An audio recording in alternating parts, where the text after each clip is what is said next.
Good evening, everyone, and welcome back to our new round of City Council meetings after a summer break. We're happy to have a public forum tonight. It's looking like it's going to be a robust one. So welcome to this September 13th, 2021 City Council meeting. Thank you for joining us in this remote meeting format, which enables the City Council to meet, hear from the community, and take care of business while keeping everyone safe. Anyone wishing to access the meeting can do so by watching the live stream available on our website, the broadcast on Comcast Channel 21, or by following the access instructions listed for this meeting on the public webcast and meeting materials webpage. Tonight's meeting will include a public forum. If you wish to participate and haven't already done so, please raise your virtual hand now to join the speaker's queue in one of two ways. For those viewing the meeting on a computer or other device, click once on the hand icon. For those listening to the meeting on a phone, press *9. We will continue accepting raised hands until 7:35. The meeting moderator will disallow any requests to speak that are made after the deadline. You will have 2.5 minutes to speak. As a reminder, speakers have the option of turning on your video when you're called on to speak. As your turn is announced, the meeting moderator will temporarily promote you to panelist status, and you can unmute and turn on your video if you wish. And we encourage you to use this in a responsible way. Our intent is simply to be able to see each other's faces as testimony is given, and caution you that any misuse of the platform or violation of the council's code of conduct in any way can result in immediate termination of your speaking privilege. And finally, thank you everyone for joining us tonight, giving up an evening in order to provide testimony at this very important public forum. And please feel free to contact any one of us individually or via email, individually or together via email or voicemail if there's testimony you were not able to provide or wish to get to us in a different manner. And with that, I will formally open this meeting with a land acknowledgement. Since time immemorial, the Kalapuya people have been the indigenous stewards to our region, building dynamic communities, maintaining balance with wildlife, and enacting sustainable land practices. Following treaties between 1851 and 1855, Kalapuya people were dispossessed of their indigenous homeland by the United States government and forcibly removed to the Coast Reservation in Western Oregon. The city of Eugene is built within the traditional homelands known as the Kalapuya Ilahi. Kalapuya descendants are citizens of the Confederated Tribes of Grand Ronde Community of Oregon and the Confederated Tribes of the Siletz Indians of Oregon, and continue to make contributions in our communities here and across the lands.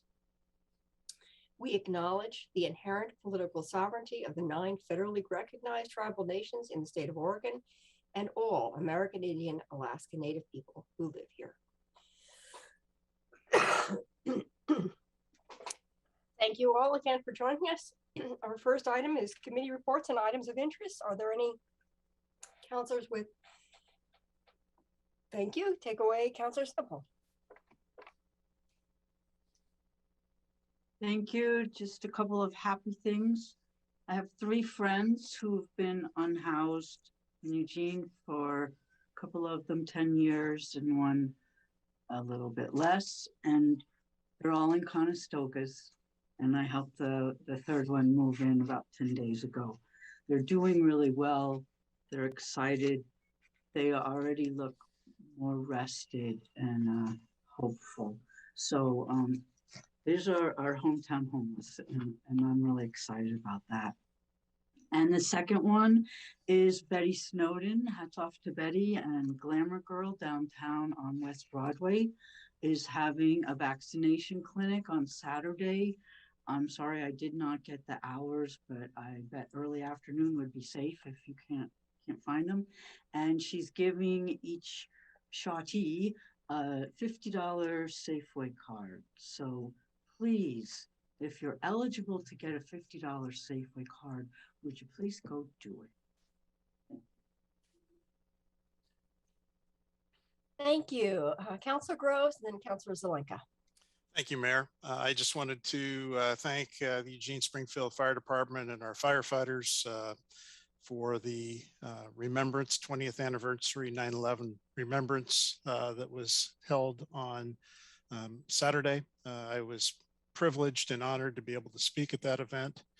And it was, I think it was a fitting tribute to remember the loss we sustained 20 years ago and what it meant to our country and our community and the people who live here. So just wanted to acknowledge that and say thank you.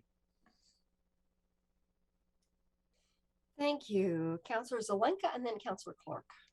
Yeah, I was going to say something similar. Thanks to the firefighters, especially the families in New York City who lost many people in the firefighting community. But thank you all for the service that you do to keep our community safe and protected. We had the police commission meeting last week on Thursday. Besides talking about the recruitment, the chief also brought up a list of all of the bills that were passed in the legislature that related to police policy. And it was, I think, almost 3 pages long. By the way, the chief is the vice president of the Chiefs Association, and next year will be the president of the association. So thanks for that leadership, chief. And when we were talking about those different policies that came out through the legislature, the chief mentioned that almost all, if not all of them, are things that we have already instituted or are underway at instituting. So again, I've often said we're starting where people want to get to. So almost all of those policies are things that we've already done in the police department or in the CRB or the police auditor's office. So I think we're starting from a very strong spot, at least from that list perspective. Thank you, Councilor Clark, and then Councilor Keating. Thank you, Mayor. I just wanted to say real quickly for any of my neighbors in the North Gillum area who are a member of the Northeast Neighborhood Association, we're having a quarterly meeting tomorrow night at 7 o'clock that you can join by Zoom. I believe there should be information on that on the city website. But if you have any troubles and want any specifics, call me or send me a note.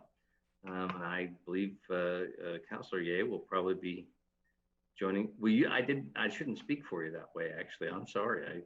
But I suspect you will. You usually are. So there we go. We'll also be there to answer neighbors' questions in case anybody's watching tonight. Thanks. Thank you, Councilor Keating. Thank you, Mayor. Tomorrow, the Human Services Commission chairs will meet. And so in the interest of discussing public health, I just wanted to highlight that COVID continues to rage here in Oregon. Over the weekend, more than 4,700 cases and 32 deaths in the Beaver State just over the weekend. More than 97% of COVID-related deaths are among the unvaccinated. And recent studies show that you are 11 times more likely to die of COVID if you are unvaccinated. My message is an emphatic plea. Please get vaccinated. And to City Manager Maderi and Mayor Vinnis and colleagues, it is imperative that our municipality fully support vaccine requirements for access to services and for all employees. Please get the shot, roll up your sleeve, and do the thing. Thank you. Thank you. Councilor Evans, I'm going to jump to you for a first round first, even though I see I caught you with a new bite in your mouth. Apologize. You caught me in mid bite, and I have to eat. So I want to point to the fact that this virus is extremely personal. I had a good friend of mine, some of you know him, Kim Price, who recently passed away of COVID. He was 50 years old. He has a number of children. I don't know how many he has, but I coached a couple of his kids in football and basketball, and He was a great guy. You know, he's has a young daughter right now who is continuing to go through high school. It's at one of our local high schools. But, you know, losing somebody that you know is really difficult. And I've had a couple people also who I'm close to in other parts of the country who passed away as well. So please get the vaccine. No matter what anybody tells you, it will give you a 90% coverage as far as fighting off the virus.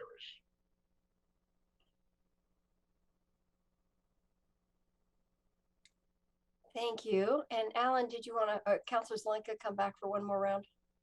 Yeah, thank you, Mayor. Ditto on the vaccine thing. I think it's very important that we people get vaccinated. It's a pandemic of the unvaccinated. But the reason I wanted back in the queue was I neglected to mention that tomorrow night, the Fairmont Neighborhood Association is having a Zoom meeting at 7 p.m. And you can look on their website or Facebook page to get that address. Or you can send me a note and I'll get to you. Thank you. Thank you all for your announcements. I wanted to just make two quick ones, which is that during our break in August, I caught up on a couple of things, and one was the neighborhood report from our neighborhood involvement team, and I was just so proud and impressed by the work that our neighborhood associations do, and the thoughtfulness with which they do it, and the thoroughness, and how creative they are with the resources they use and how to vote. So I just wanted to kudos to all of them for hanging in there, and they all grappled with the, you know, having virtual meetings. They're all grappling with how to have more diverse representation. It's a really, really interesting report. The second thing is that during the break, I was appointed to an EPA, Local Government Affairs Council, and I just wanted to also thank, constituents are already reaching out to me about this council and issues that they want to make sure that we carry forward to the EPA directly. And so I really wanted to thank constituents for being right on it and prompting me about issues that are of concern to them that they feel should go directly to the EPA. So I haven't had the first meeting yet. I don't actually know how they're structured. There's a lot to learn. I'm assuming one is coming up soon, and so more to follow, but I wanted to appreciate all the folks that had already reached out to me about that. And with that, I believe we're ready to move on to the consent calendar. So I'll turn that over to Council President. Thank you. So I move to approve the items on consent calendar 1. Second. All in favor, please raise your hands. 1, 2, 3, 4, 5, 6, 7, 8. There we go. Thank you very much. And with that, we are ready to introduce the public forum. The public forum is an opportunity for individuals to speak to the City Council on any city-related issues except for those items which have already been heard by a hearings official. When it is your turn, the moderator will announce your name and promote you to panelist status. Please state your name clearly and, for Eugene residents, your ward if known before beginning your comments. Again, each person will have 2.5 minutes to speak. If you are watching the meeting, the timer should be visible. A yellow light will come on when you have 15 seconds to complete your comments. The red light indicates the end of the 2.5 minutes. For those who have connected to the meeting via phone and don't have the benefit of seeing the timer, please be aware that your microphone will be muted at the 2.5 minute mark. And just a note, I know we have, looks like we have 43 hands raised. The public forum is limited to 90 minutes.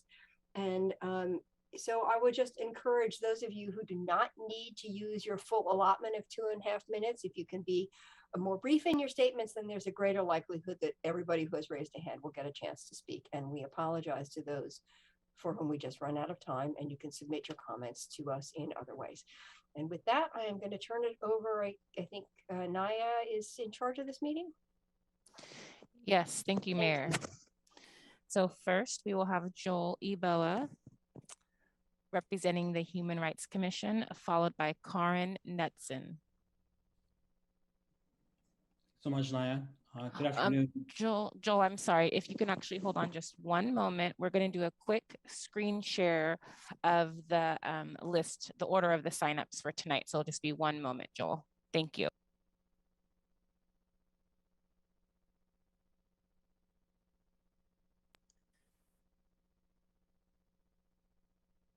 So these are the names in the order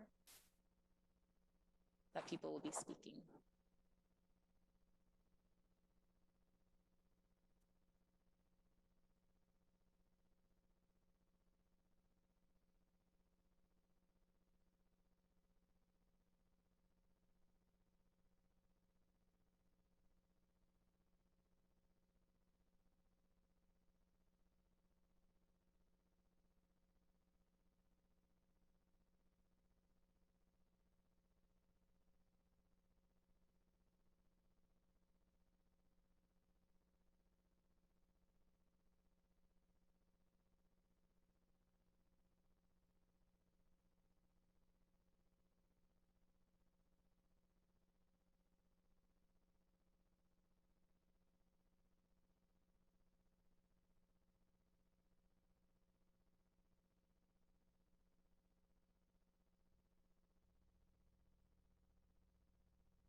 Okay, and again, it's Joel Eboa, followed by Karin Knudson.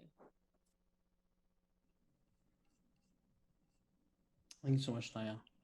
Good afternoon, Mayor and City Council members. My name is Joel Eboa. I live in Ward 7.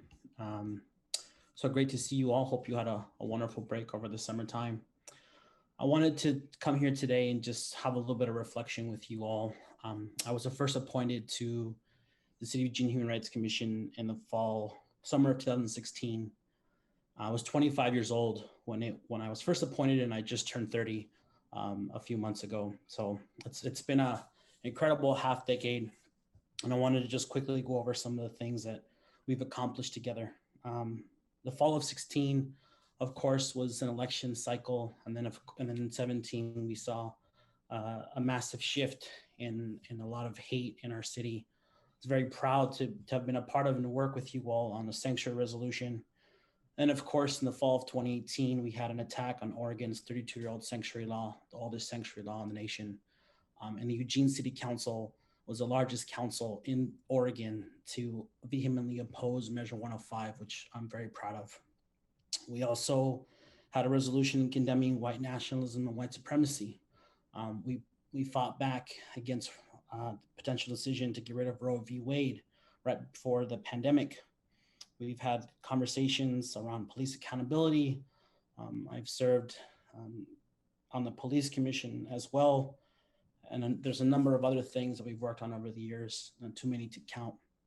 But I'm really proud to have seen the growth on the commission, on the growth on council, the growth of the city. I know that these last couple of years have been really difficult with, of course, turbulent political times, wildfires, COVID, a global pandemic that continues to rage on, and of course, ever increasing climate disasters.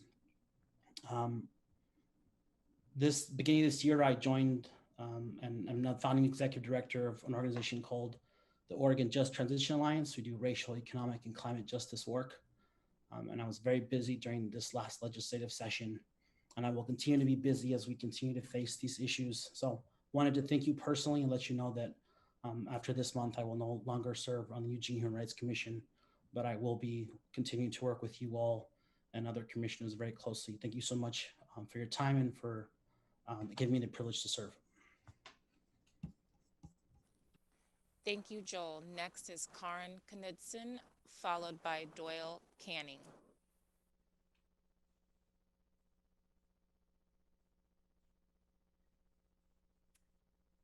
Good evening, Mayor Vinnis and City Councilors. Thank you for the opportunity to say hello this evening.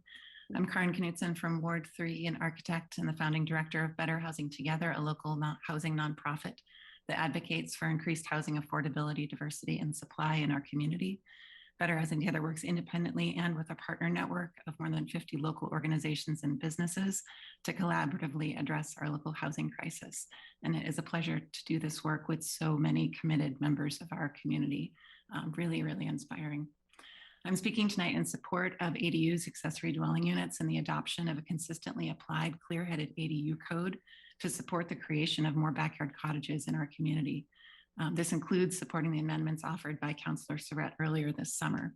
We've been discussing ADUs for so many years that a lot of people may have already forgotten that these small homes used to be normal, used to be completely normal for accessory units to be a part of our housing stock, particularly our workforce housing stock.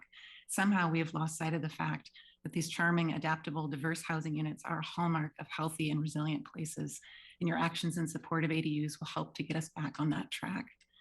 We also may have forgotten that we actually need every single housing solution on deck in our community. According to HUD's recent community housing analysis, Eugene is on track to produce just 1/3 of the rental housing that we need and just 1/10 of the ownership housing that is going to be demanded in our community. That is really bad news for renters, really bad news for aspirational homeowners, really bad news for the workforce, the economy, and for any family hoping to lure an adult child back into our beautiful valley. This public comment isn't long enough to detail all of the actions and efforts we need to address our larger housing crisis, but ADUs are absolutely part of the solution. Some people may choose to not build an ADU in their own backyard, and that is absolutely fine, absolutely their option. But for the larger community, ADUs are a critical part of the housing stock that we need. They cost our city nothing to encourage through a functional code, and we desperately need them. So tonight is a good night to remember, and this week is a good night to remember that it's a sign of progress when we act to encourage the housing diversity that makes our neighborhoods so interesting in the first place, and when we allow housing that is in alignment with our climate action, livability, economic, neighborhood, and community goals. So please adopt a fair, consistent ADU code and support accessory dwelling units. Our community really needs your leadership and action in support of housing solutions. Thank you. Thank you, Karen. Next is Doyle Canning, followed by Cascadia Wildlands. Good evening, counselors. My name is Doyle Canning. I use she, her pronouns. I'm a resident of Ward 2, and I serve as the vice chair of the Environmental Caucus of the Democratic Party of Oregon, but I speak tonight as a resident of Eugene and as a mother of 2 young children who is working tirelessly to ensure that they have a safe climate future. I'm here tonight to speak in support of the platform of fossil-free Eugene and let the council know that while you all were on recess over the summer, another city in California has voted to advance a ban on new fossil fuel hookups in new buildings. So there are now 49 cities, and Eugene has the opportunity to be number 50, which to me has a nice ring to it. I think if we wait until 100, it'll be hard to really claim the mantle of being a climate leader. And this moment demands leadership. I know you all are aware of the new report by the Intergovernmental Panel on Climate Change, in which the world's climate science community issued a code red alert for our climate. We simply don't have time to wait. This platform is implementable. It is common sense. There is really no downside. The electrification technologies that are now available provide everything that the people of Eugene need to live comfortably in buildings. The only downside is really for the balance sheet of the fossil fuel industry. And that cannot outweigh the benefit for human health, for children's health, for our climate, and for the sustainable future that Eugene deserves. And so I encourage you to hear the testimony tonight from a broad-based coalition from across our community that is asking you to have the courage to take a stand and to take this step as soon as possible. Thank you for hearing my testimony tonight. Thank you, Doyle. Next is Cascadia Wildlands, followed by Melanie Plott.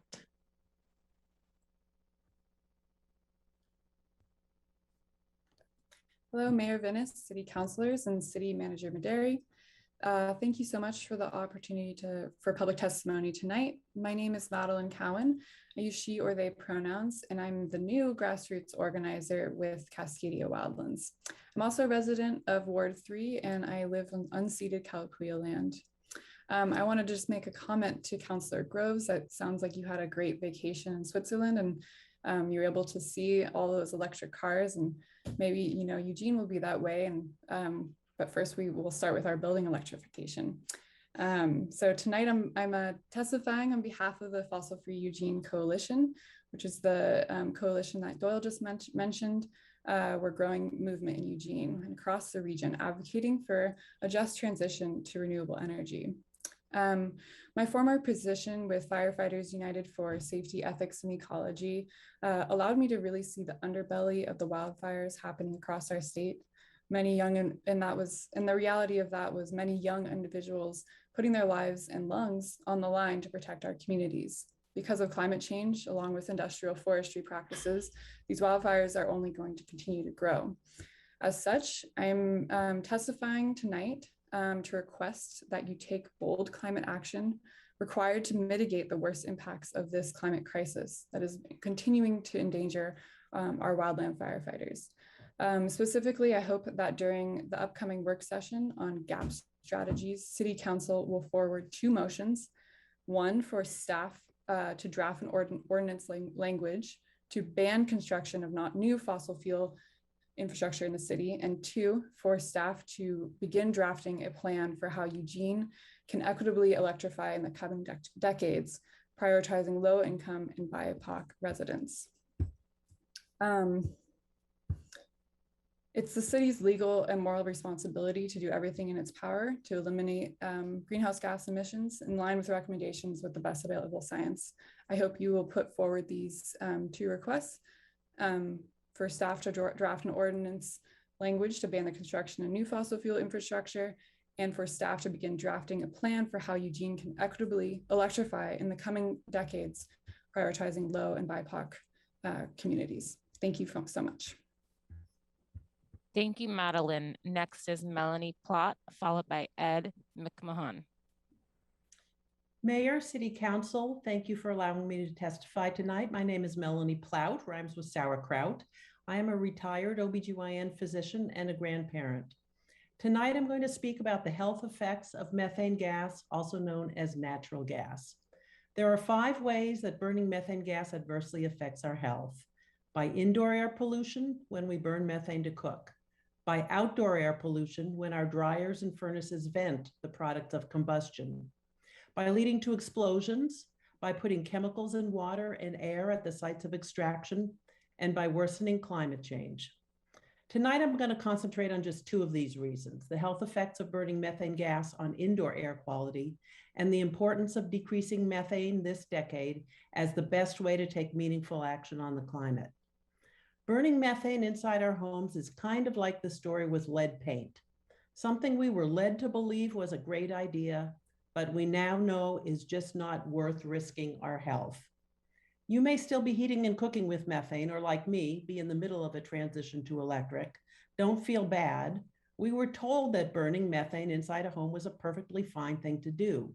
But now we know better, so taking concrete action by policy change, as has been suggested, is the right thing to do.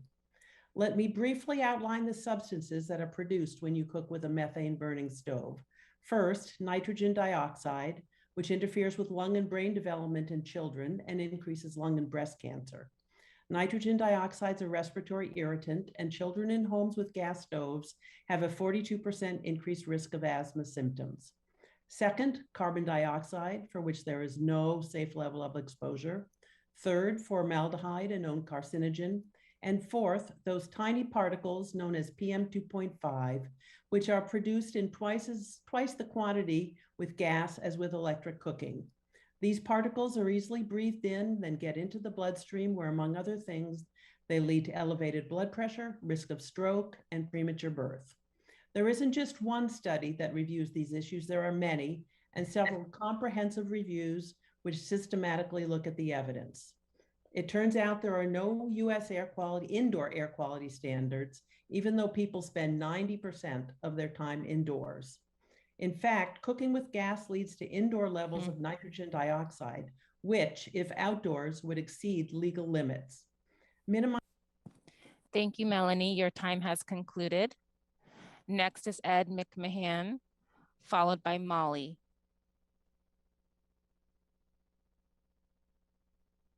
Ed.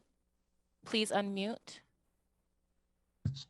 Good evening, Mayor, councilors, city manager, Ed McMahon, executive director of the Home Builders Association of Lane County. So, once again, you'll be discussing and hopefully voting on the ADU ordinance this Wednesday. Just seems to me that we spent far too much time on this issue, and it's time for action.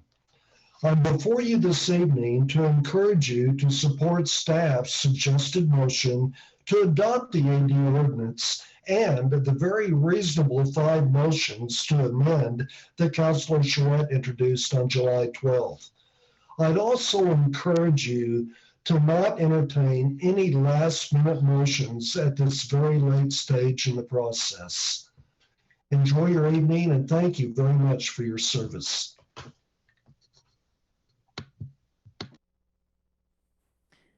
Thank you, Ed.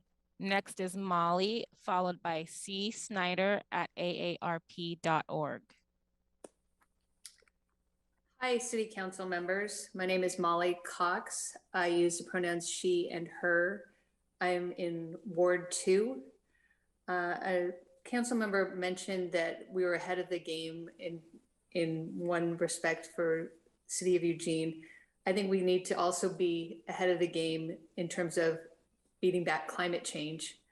You know, all my life, we've known this is coming.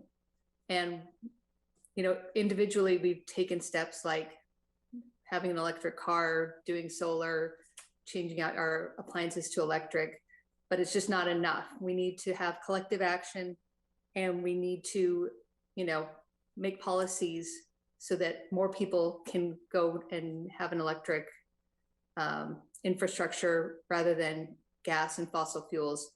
So I support the notion with Fossil Free Eugene to transition to all utilities to electric, 100% renewables, and also for the City of Eugene to be 100% fossil fuel free by 2030. Thank you. Thank you, Molly. Next is C. Snyder at aarp.org, followed by Dylan Lamarr. Good evening, Mayor, Council. My name is Carmel Perez Snyder. I'm Associate State Director for AARP Oregon, and I'm here speaking on their behalf. I am a resident of Eugene, and I live in Ward 8. We've seen the results of the housing shortage, escalating prices, more houseless people, folks who can't buy their first home, but we can do something about it. More than 4 years ago, new state regulations required cities to remove barriers to accessory dwelling units or independent housing units. These are typically created on single-family lots through remodeling or expanding the existing home, or constructed as a detached dwelling. The City of Eugene, unfortunately, has not completely complied with these requirements. AARP has been before you numerous times, speaking on the issues of ADUs and urging you to move forward with this small step in finding solutions to our housing crisis. You've heard from the community several times, and here we go again. AARP, with more than 530,000 members across the state, supports the wider availability of ADUs as an affordable, accessible housing option for people of all ages. We're here today to let you know that AARP supports Councilor Charette's proposed amendments to the city's existing ordinances because Eugene needs affordable housing, and ADUs are part of that solution. 85% of older adults say they want to stay in their community, but they can't afford to buy or find a smaller home in Eugene right now. ADUs may be able to help older homeowners maintain their independence by providing additional income to offset property taxes and other expenses, or by providing housing for a caregiver.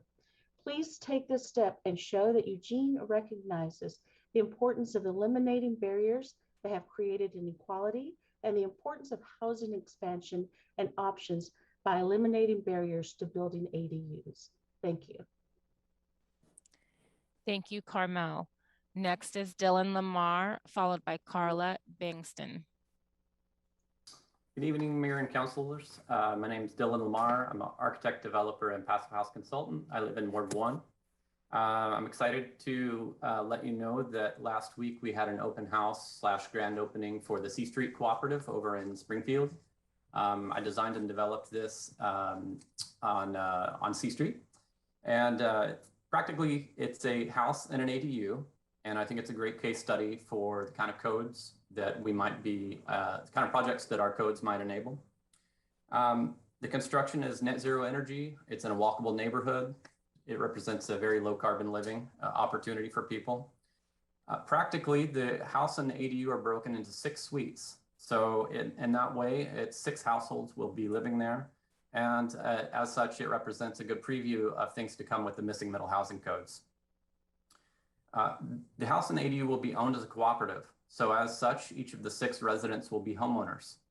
The cost of the project was about $600,000. That's about $100,000 per unit. That's less than half the cost of rental affordable housing, and yet we're providing homeownership. We're doing so for families earning just 60% of area median income. Most homeownership affordable housing, like Habitat for Humanity, for example, targets only 80% AMI families. We were able to achieve affordability for 60%. In addition to this, we did this with only about 10% of the subsidy of a typical rental affordable housing project. And we're providing homeownership. I should mention I partnered with Square One Villages to make all this possible. The families will be bringing about $10,000 as a down payment, and their total monthly fees for to cover the mortgage, utilities, maintenance fees, and everything is $800 a month for a 1-bedroom suite. A functional ADU law was critical to making this project possible. That's why we located it in Springfield. The ADU in this design, and I'll email you material on the project so you can see the physical configuration. The ADU is the same height as the house. And that was important to allow a practical project. I believe ADUs should not be treated as second-class citizens, as second-class housing, but I believe it should be housing for future homeowners and thought of as such. I'll end it there. Thank you. And I'm happy to give you a tour anytime. Thank you, Dylan. Next is Carla Bankston, followed by Douglas Bovee. Hi, thank you, Mayor Venice, City Council, and City Manager Madari for hearing my testimony in support of the fossil-free Eugene platform. My name is Carla Bankston, and I'm a resident in Ward 3. I've never given testimony to the City Council before, so I'm a little nervous. I'm a professor at the University of Oregon and a grandparent. As a teacher, I want to show my students that political engagement can yield results, which is why I am testifying today. And with the accelerating impacts of climate change that we see all around us, I am also frightened for my granddaughter's future. I have a colleague at UO that lost her home to the holiday farm fire. Eugene's quality of life has changed. Camping trips get canceled, and Eugene's glorious summers are increasingly spent indoors as our air fills with smoke and we take refuge from heat. We are not alone. 1 in 3 Americans have already experienced the effects of climate change. But we have an opportunity to do something. We were one of the first cities to ban plastic bags, and with the adoption of the 2011 Climate Recovery Initiative, Eugene has shown itself to be a leader in moving us towards clean energy.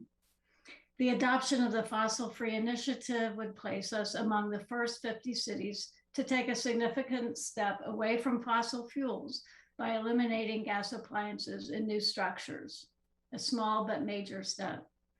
And with our clean electric, we can move closer to the goal of 100% clean energy while creating jobs and protecting low-income communities. I am requesting that council draft ordinance language for a mandate that all new construction be 100% electric, and that the city begin creating a plan to equitably electrify existing buildings here in Eugene.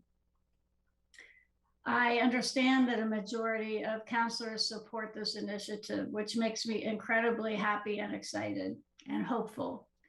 I am tremendously grateful to councilors Keating, Semple, Syrett, Ye, Evans, and others that I understand are stepping up to help to protect our future, and I hope others will join them. We must do everything in our power to reduce greenhouse gas emissions, and we must do it now. Thank you. Thank you, Carla. Oh, never mind. Sorry, we were having a technical difficulty, but it looks like we got Douglas moved over. So Douglas, Bovee, you're next, followed by Susan Wolling.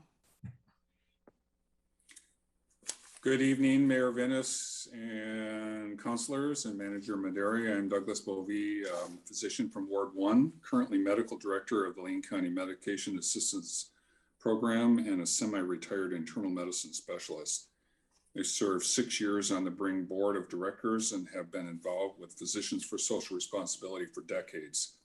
I've been concerned about the health effects of global heating for many, many years. I'm here to present some important information and recommendations from the New England Journal of Medicine and the Rocky Mountain Institute. In a perspective article from the New England Journal of Medicine, January of last year, from the Program in Global Health and the Common Good, in quotes, as physicians deeply concerned about climate and pollution and their consequences, we consider expansion of the natural gas infrastructure to be a grave hazard to human health.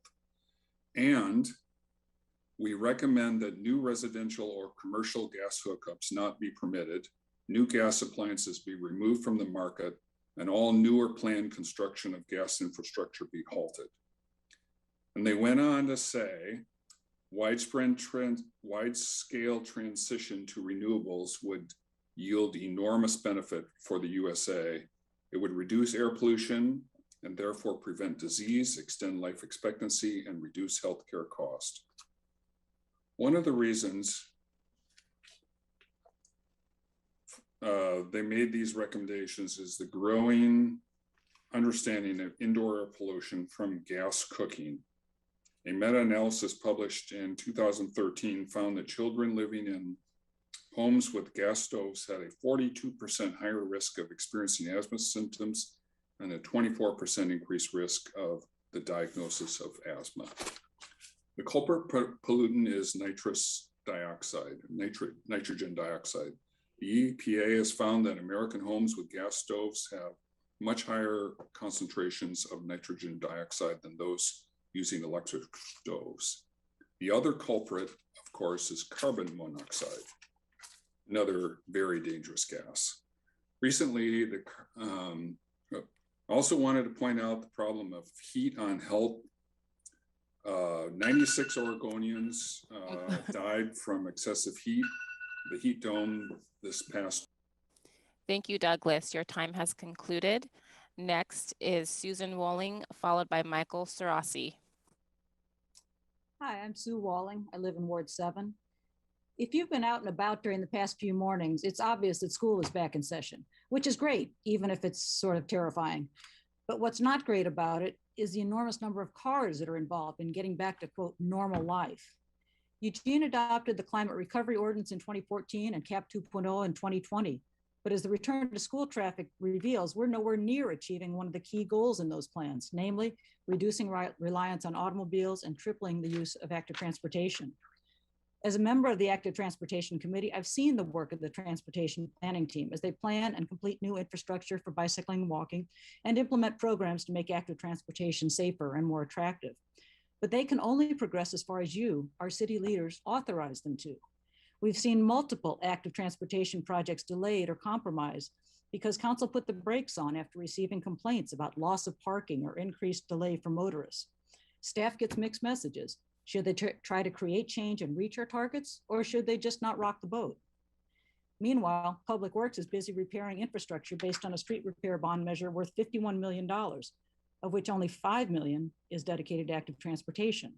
Now, granted, some of the road projects also include bike, ped, and transit improvements. But if we're serious about reducing reliance on autos and tripling the use of active transportation, shouldn't the allocation of funding be reversed to reflect those priorities? I appreciate the leadership you've shown in getting our climate plan in place, but to achieve our climate goals, we need clear direction and we need funding. I ask that you support the good work of the transportation staff and empower them to do the most they can to achieve our transportation goals. Specifically, I ask that you firmly direct the transportation staff to plan and carry out projects in the way they consider to be most likely to be effective in helping more people use active transportation, and leave it up to you, our elected leaders, to deal with any opposition and explain why these projects are so important. Secondly, I ask that you begin work now on framing an infrastructure bond measure designed to achieve our transportation goals of tripling use of active transportation and reducing auto dependence. We need to make not driving at least as safe, convenient, and sensible as driving is, and we've got a long way to go. So as we think about how to keep our kids safe as they return to school, let's also get busy creating a safe world for them to live in after they graduate. Thank you for your time and your dedication. And if I can just add one little thing, that COVID vaccination clinic that Councilor Semple referred to on Saturday, that's from 10 a.m. to 1 p.m. at Glamour Girls. Thanks. Thank you, Sue. Next is Michael Saurasi, followed by Power Past Fracked Gas. Good evening, Mayor Venice, our City Council. My name is Michael Saurasi. I am an architect and owner of Agate Architecture here in town. I am from Ward 2 in South Eugene, and I'd like to focus my testimony tonight in support of Councilor Surratt's recent ADU proposal.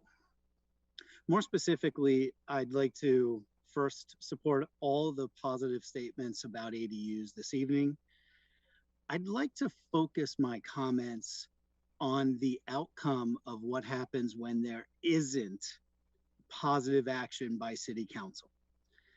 I'm the architect of 3 completed ADUs in Eugene over the last 2 years. Last spring, I started a 4th ADU. When I started that project in North Eugene, the client told me that he was reluctant to do it because a powerful lawyer in town has recently manipulated the homeowners association in his community, and he was scared to proceed with the ADU, even though he wanted to improve his property that way. I advised him that that should not be a concern, and that our ADU, that an ADU was viable on his property. I subsequently designed the ADU per what I understood to be current code, which was the previous ordinance that subsequently was knocked down. I then went to the building department planning staff and asked them to review the ADU that I had designed based on my understanding of what was, quote, current code. It turned out that because of the dysfunction of our ADU policy in town, that ADU was designed per an erroneous code, meaning that our actions have led to dysfunction. And so I urge this positive City Council to please pass Councilor Savet's ADU proposals. Thank you.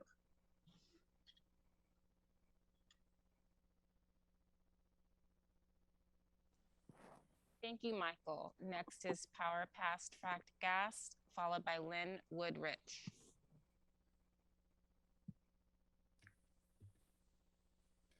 Hello, can you hear me? Yes. Excellent. Mayor Venice and City Council, thank you for this opportunity to provide testimony. My name is Dylan Plummer, and I'm a resident of Ward 3. I'm also a senior campaign representative for the Sierra Club on building electrification in Oregon and Washington, and I'm testifying tonight on behalf of the organization. After a summer filled with climate catastrophes, from wildfires leveling entire towns to record-breaking storms displacing thousands in the Gulf Coast, and unprecedented heat waves killing the most vulnerable here in our community in Eugene, it is critical that the city reaffirm its dedication to reducing greenhouse gas emissions and leading the way in the international mobilization against the climate crisis. As such, I'm requesting that at your upcoming September 22nd work session revisiting GAP strategies, you forward 2 motions. 1, to direct staff to draft ordinance language to mandate 100% new construction in the city be all electric without gas hookups. And 2, to direct staff to create a roadmap for equitably transitioning Eugene's buildings off of fracked gas in the coming decades. Transitioning off of fossil fuels is a critical step in mitigating the worst impacts of the climate crisis while creating more resilient and healthy communities in the face of the impacts that we are already experiencing here in Oregon and in Eugene. As you've heard over the past 10 months that we've been campaigning on this issue, burning gas in buildings is the city and the state's fastest growing source of greenhouse gas emissions and has significant impacts to public health, with a recent Harvard study showing that in Oregon, burning fossil fuels in buildings was responsible for 20 premature deaths and $221,326,511 in health impacts in 2017 alone. 89% of those impacts were specifically from burning gas in buildings. And this is a conservative estimate because it only includes health impacts from outdoor air pollution.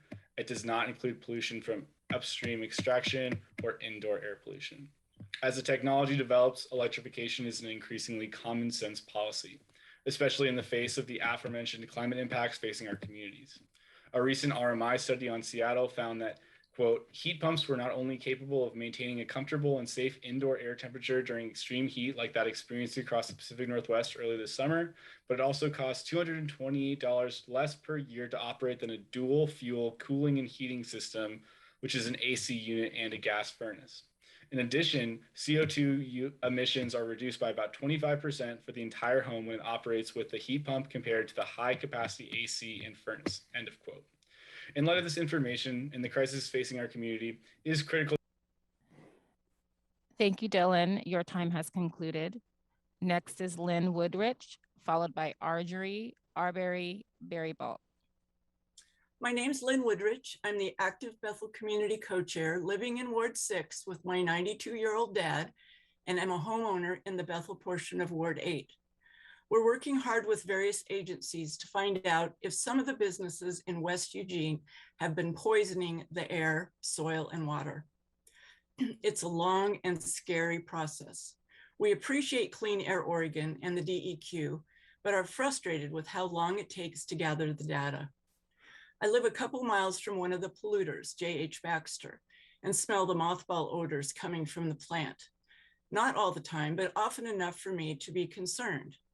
El Rapa has a complaint line that tracks the calls, but this has been going on for so many years that the residents in West Eugene have, for the most part, given up hoping that something will be done. So don't make the call. I've been posting to let them know the urgency, but I don't think it's making them call. Please put the issues of environmental health for West Eugene residents on your agenda in the near future. It is so important for all residents and especially elders like my dad and to the children living in Bethel. I would like to thank all of you for listening to our needs and appreciate your support in our upcoming planning for a better Bethel. Thank you. Thank you, Lynn. Next is Archery Arbury Berryball, followed by Greta Ryan. Hello, everyone, Mayor and City Council members. Thank you for allowing me the opportunity to speak with you this evening. My name is Archery Arbury Berryball, and I am the West Eugene Environmental Justice Organizer for Beyond Toxics. I'm also a member of the West Eugene community.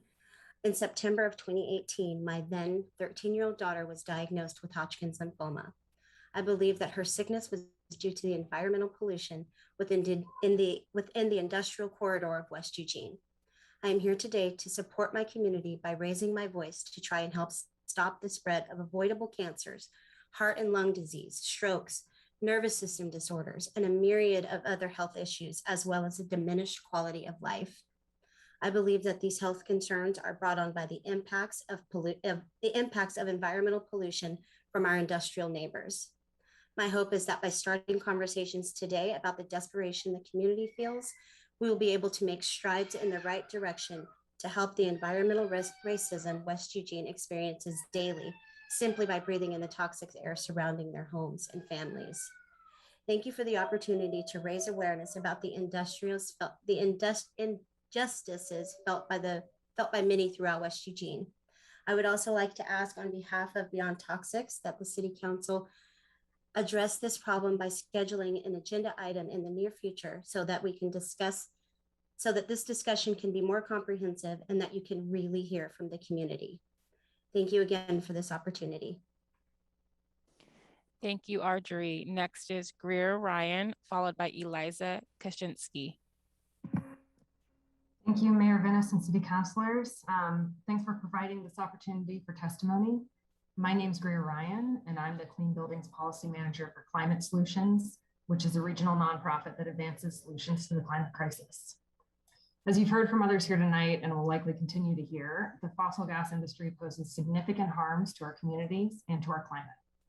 Fossil gas is primarily methane, which is a potent greenhouse gas that traps up to 86 times more heat in our atmosphere than the same amount of carbon dioxide would over a 20-year period.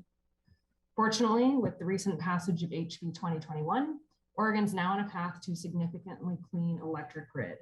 And with this clean electric grid comes the opportunity and the necessity for significant decarbonization gains in the building sector. As we've already heard, although we've seen policy pushes towards building electrification in states with similar clean energy goals, Oregon's falling behind on this front. But Eugene has the opportunity to lead the way and catch us up. This inevitable shift to clean energy powered buildings isn't just wishful thinking. It's a matter of smart economics and ultimately a climate imperative. You see, on average, our buildings last for 50 years or more. And every new building built to rely on methane gas puts us further away from reaching our climate goals and locks in climate warming pollution for decades to come. You'll likely hear from gas companies promises that renewable natural gas or hydrogen are solutions for buildings rather than electrification, but these promises are red herrings. As with fracked gas, RNG is still primarily methane, and its use poses the same public health and safety risks in buildings. And hydrogen as a fuel source is very nascent, expensive, and depending on how it's sourced, very unsustainable. It should only be prioritized for hard to electrify sectors, not our buildings. Ultimately, cities and utilities that double down on gas use in buildings are putting their heads in the sand. So by supporting Fossil-Free Eugene's platform, Eugene has the opportunity to be a true climate leader in the state, paving the way for both climate and economic resilience. So I urge you, please pass their platform of stopping expanding new fossil gas in buildings and proactively developing a plan for an equitable, beneficial electrification for the city of Eugene. Thank you so much for your consideration. That's it. Thank you, Greer. Next is Eliza Kaczynski, followed by Mackenzie. Good evening, mayors and city councilors. My name is Eliza Kaczynski, and I live in Ward 1 in the Jefferson West Side neighborhood. The ADU discussion has been going on for over 4 years now. You have heard hours of public testimony and received hundreds of pages of written comments. I believe most of you may already know my thoughts on the matter. Pass compliant code with Councilor Surratt's motions included. Don't delay anymore. Rather than repeat myself further, I'd like to use the remainder of my time to remind you of some of the many, many other people and groups from every ward in this city who have urged you to make ADUs easier in Eugene over the years, so their voices aren't forgotten when you make your decisions on Wednesday, even if many of them weren't able to come back out to speak to you about this for a second, third, or fourth time tonight. Susan Blivens, Joe Bonello, Todd Boyle, Anya Dabrowski, John Fisher, Patricia Hines, John Hoops, Dan Ivey, Marcus Kaufman, Dylan Lamarr, Brianna Livingston, Angie Marzano, Eli Navziger, Babe O'Sullivan, Carlene Riley, Seth Sadowski, Jean Tate, Ellen Weber, Richie Weinman, Sue Walling, David Wilson, 1000 Friends of Oregon and the Home Builders Association of Lane County, Brett Weber, Linda Kelly, Rhea Anderson, Sayonara, Ann Brown, Kate Wilson, Angela Lynn, Mackenzie James, Ryan Moore, Paul Allen, Josh Carrico, Josh Newman, Jenna Fribley, Joel Skadowski, Nicholas Camp Hughes, Roman Anderson, the Democratic Party of Lane County and the Chamber of Commerce, Deb Michaels, Kip Lahr, Kelly Fitzpatrick, AARP Oregon, Amanda Dellinger, Bill Randall, Housing Land Advocates, Kayla Singer, Beverly Mowerly, Matt McRae, Ted Taylor, the Rental Owners Association of Lane County, and the Eugene Springfield Tenants Association, Fred Pitts, Jason, and I'm out of time. Thank you. Good night. Thank you, Eliza. Next is Mackenzie, followed by Marty Welder. Hello, my name is Mackenzie, and my pronouns are she, her, hers, and I am a resident of Ward 2. I am here to speak in favor of the Fossil-Free Eugene Coalition. I think it is time to transition away from all fossil fuels, and that includes natural gas. It should be apparent to everyone that the climate crisis is here now, and we need to act in order to avoid the worst outcomes. I urge you to heed all of my fellow residents who have commented on this issue. Thank you. Thank you, Mackenzie. Next is Marty Wilder, followed by Mira Mason Reeder.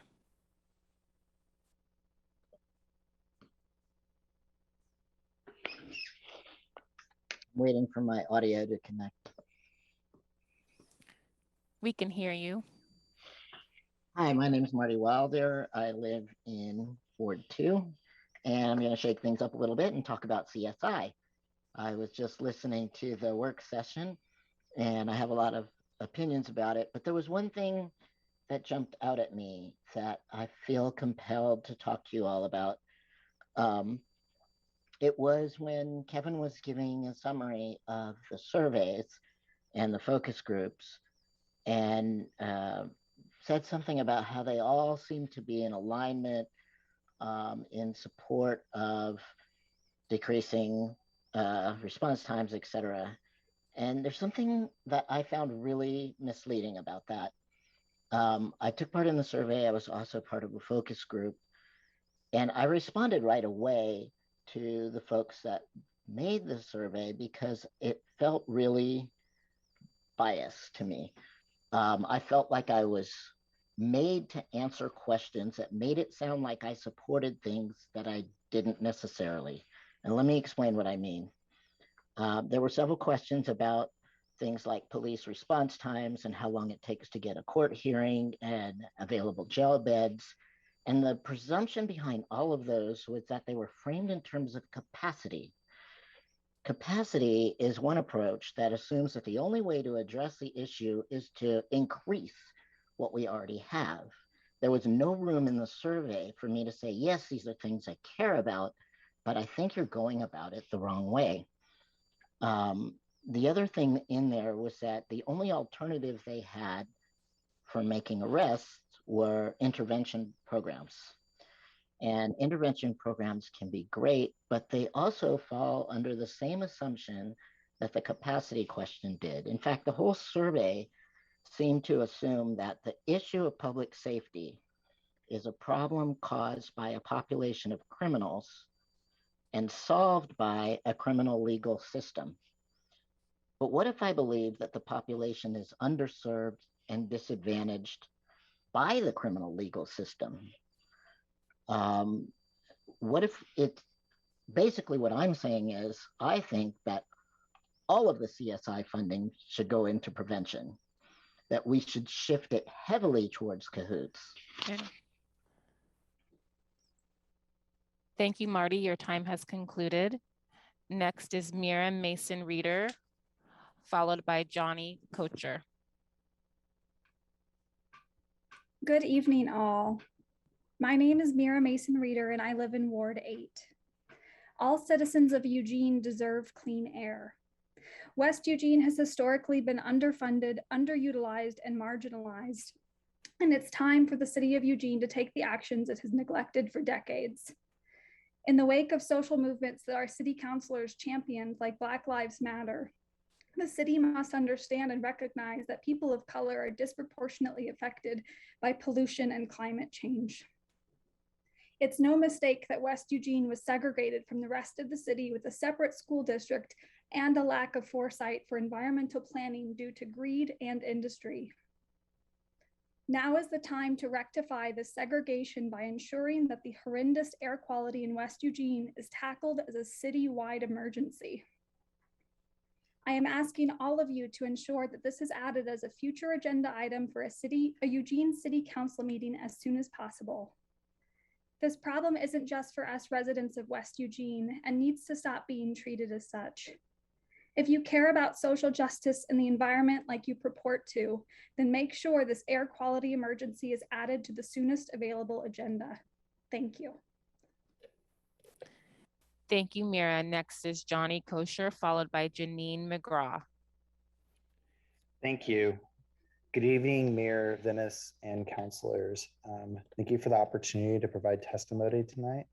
My name is Johnny Kosher, and I work for RMI, an independent nonprofit working to shift towards a low carbon future. All electric buildings are cheaper to construct, reduce greenhouse gas emissions, and are healthier for its occupants.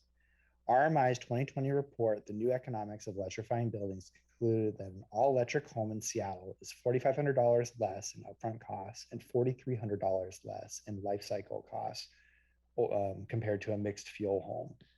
Similar analysis done by TRC for commercial buildings in California have found that an all-electric medium-sized office building, small retail buildings, and a small hotel cost tens of thousands of dollars less than their mixed fuel counterparts. RMI's analysis of residential heat pumps utilizing data from the Environmental Protection Agency and the National Renewable Energy Laboratory found that as of 2020, replacing a gas furnace with a heat pump will reduce carbon emissions in 99% of US households over a 15-year life cycle.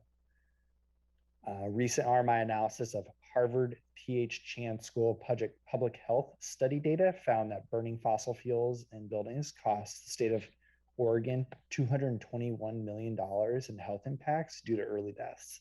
Additionally, a 2013 study found that children who grow up in homes with gas stoves are 42% more likely to experience asthma-like symptoms than children who grow up in homes with electric stoves. Due to the benefits of building electrification, 49 cities in California have passed policies to require all-electric new construction.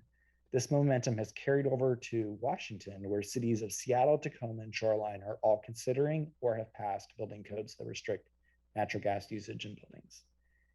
The City Council of Eugene should follow suit during the upcoming working session on GAP by putting forward two motions. One, for staff to draft ordinance language to ban new construction of new fossil fuel infrastructure in the city, and for the staff to begin drafting a plan for Eugene that can equitably electrify in the coming decades, prioritizing low-income and BIPOC residents.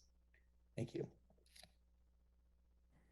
Thank you, Johnny. Next is Janine McGraw, followed by Jenna Witzelben.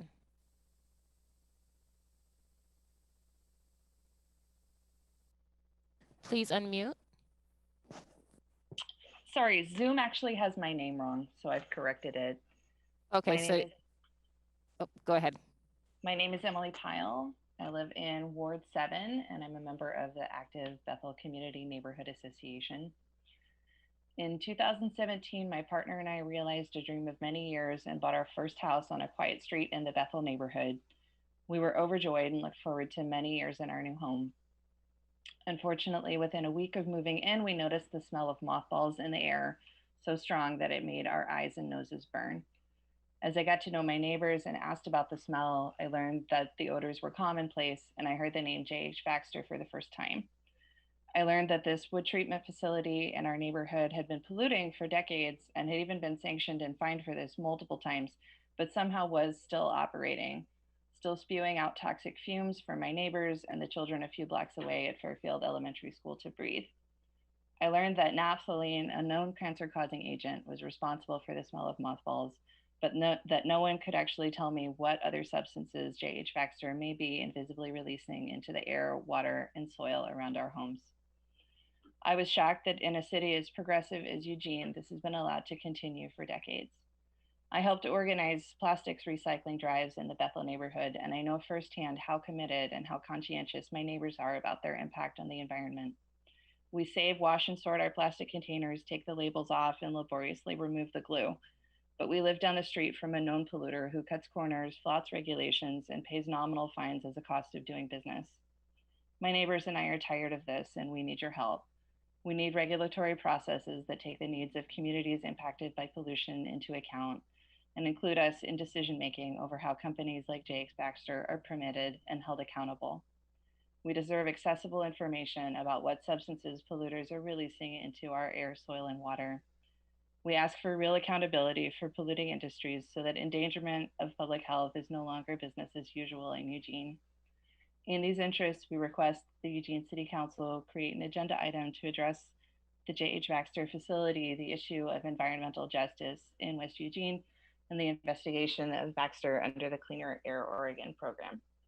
Thank you for your time. Thank you, Emily. Next is Jenna Witzelben, followed by Seth Sadowski. Good evening, Mayor Venice, City Council, and City Manager Maderi. Thank you for providing this opportunity to give testimony. My name is Jenna Witzelben, and I'm a resident of Ward 3. I'm also a student in the School of Architecture at UO, and I'm here tonight to voice my support for the ban on new natural gas infrastructure. I am a transplant to the city, having grown up in the Northeast, but during these past 2 summers, it has been terrifying to experience and witness the simultaneous smoke and wildfires here in Oregon. At the same time, my family and friends in New York are having their homes flooded and streets turn into rivers. It's clear that we cannot wait until the end of this decade to make good on our 2030 climate goals. We need to act now, and cutting methane emissions from natural gas is a big part of that. While carbon dioxide has a longer-term impact on the atmosphere, methane has 80 to 100 times more of a warming impact in its first 20 years in the atmosphere compared to CO2. Now, I'm not a climate scientist, but it seems pretty clear based off of this that any progress we're making with reducing carbon dioxide emissions would be more than counteracted if we keep emitting methane, which is the main ingredient of natural gas. On top of this, natural gas infrastructure is hazardous and destructive at every step of the way. I think of Indigenous water protectors across Turtle Island putting their bodies on the line to stop fracking projects and the associated threats to their drinking water and fish populations. Then there are the explosions and leaks along the pipelines and storage systems, like the 2016 explosion in Portland. And then locally in our homes and communities, natural gas worsens our air quality, which is already hazardous thanks to the smoke and particularly in West Eugene, toxic industrial manufacturing processes. I've had the privilege through my coursework and as part of Sunrise Eugene to be exposed to the creative, transformative, and abundant alternatives to natural gas and other extractive energy systems. I support fossil-free Eugene and a policy to mandate 100% electric construction in the city of Eugene to move our city off of fracked gas. Thank you again for the opportunity to testify. Thank you, Jenna. Next is Seth Sadowski. Seth, your hand was lowered, so I wanted to check in and make sure you still wanted to speak. Yes, I do. I'm still here. Okay, thank you. So you'll be next, followed by phone ending in 327. Seth, go ahead. Good evening, Mayor Venice and councilors. My name is Seth Sadowski. I live in Ward 2. We're always talking about climate during these public comment sessions. I'd like to take a moment to remind you that letting more people live in the city in convenient areas near schools and workplaces is one of the most significant levers that the city government has to help reduce the climate crisis. And doing this costs our budget nothing. Over the last 5 years or so, I've come to talk with you several times and ask you to loosen the tight regulations on ADUs in our city code. You're currently required to do this by state law and have failed to come into compliance twice and been remanded by LUBA. ADUs will not solve our entire housing crisis, but you could say that for any of the many steps that are needed. They won't solve our climate crisis either, but you can say that for any of the many steps that are needed. Tonight, I'll ask you once again, support ADUs and increased housing options. Please vote yes to adopting our long-delayed ADU code with Councillor Surratt's amendments, which have been discussed over and over throughout the years. Please do not make carve-outs for one or more particular neighborhoods that will complicate the code and have not been vetted by staff or subject to widespread public knowledge. Thank you. Thank you, Seth. Next is phone ending in 327, followed by Danny Noonan.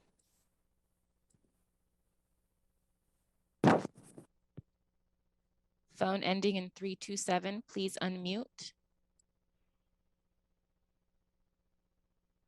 Hello, this is William Smith from Ward 1. Can you hear me? Yes, we can, William. Great, thank you. Big news for wireless safety.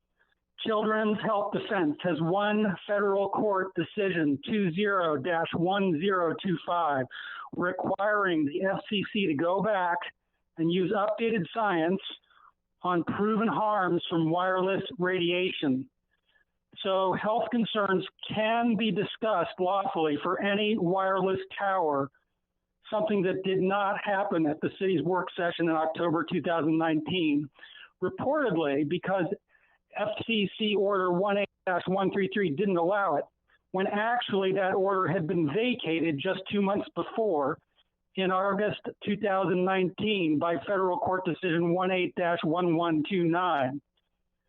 So federal courts agree that decades of independent peer-reviewed science show that excessive exposure to wireless radiation can cause harm and death. More and more of us have been personally discovering that effects from radiation poisoning are real, often misunderstood or confused with effects of other toxins or pathogens. Many lives are at stake, so please schedule a work session that actually addresses this, consistent with federal law and independent peer-reviewed science. And please direct the city's planning division to fully honor the Telecommunications Act of 1996, which remains federal law, empowering each city in each state to control wireless radiation exposure of its citizens by requiring telecom companies to prove that each wireless tower is actually needed for full coverage, using actual field measurements that can be easily confirmed by city staff with their own measurement devices. Many cities have used this approach to ensure wireless safety and stay out of court. Attorney Andrew Campanelli recently gave an excellent half-hour summary of this approach, now posted for free at wireamerica.org, spelled WIREAMERICA.org. Bottom line on wireless safety, our hands are not tied. Thank you. Thank you, William. Next is Danny Noonan, followed by Ali Awesome. Mayor Venice, City Councillors and City Manager Maderi, thank you for the opportunity to give testimony this evening. My name is Danny Noonan. I use he, him pronouns, and I'm a climate and energy strategist with Breach Collective, a 501c3 organization based in Eugene and Portland, Oregon.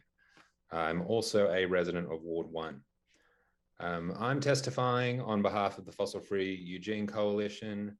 And first off, I wanted to thank the council for scheduling a work session on the GAP strategies for the city's Climate Action Plan 2.0.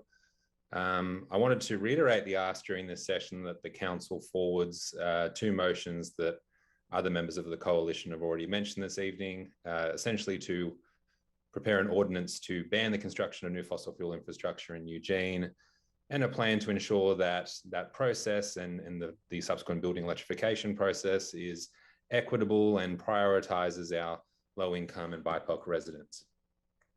For many months now, you have heard from people throughout the city and community as to why we want you to take this step and put our city on the path to a fossil-free future. In short, the science of climate recovery demands it. Dozens of cities in the country have already taken this step, and the legal challenges from the gas industry and from gas utilities to these ordinances in other cities are failing in court. The ordinances are holding up in court. We are in a climate emergency, and now is not the time for half measures. If you need any further convincing about why now is the time to move away from gas use in our city, I encourage you to read the recently published report by the Power Past Frack Gas Coalition that was titled Methane Gas, Health, Safety and Decarbonisation. Eugene holds itself out as a climate leader, and a ban on new gas infrastructure in the city is a golden opportunity to lead. Please take this step. Thank you. Thank you, Danny.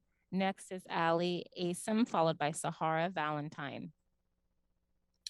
Hello, Mayor and Council members. My name is Ali Asim. I'm a resident of Ward 6. My comment is regarding pollution in West Eugene from J.H. Baxter. My husband and I purchased our first home about 3 years ago, 1 mile from the J.H. Baxter facility. We did so because we found our dream property and envisioned ourselves raising a family here. Within our first week, we smelled a chemical odor. We soon realized we were smelling this odor daily at our home and on our walks around the neighborhood. Our dog too would put his nose in the air anytime the smell was present. It's a smell that on some days has kept us from going outside. We began reporting to LRAPA. They noted the odor was from J.H. Baxter. From there, we began researching and were shocked to find this pollution has been known and allowed to continue for over 2 decades with little to no accountability from local agencies all the way up to the EPA. For a year now, we've joined Zoom calls to participate in the Cleaner Air Oregon process, talking to neighbors and advocating for the health and safety of our community.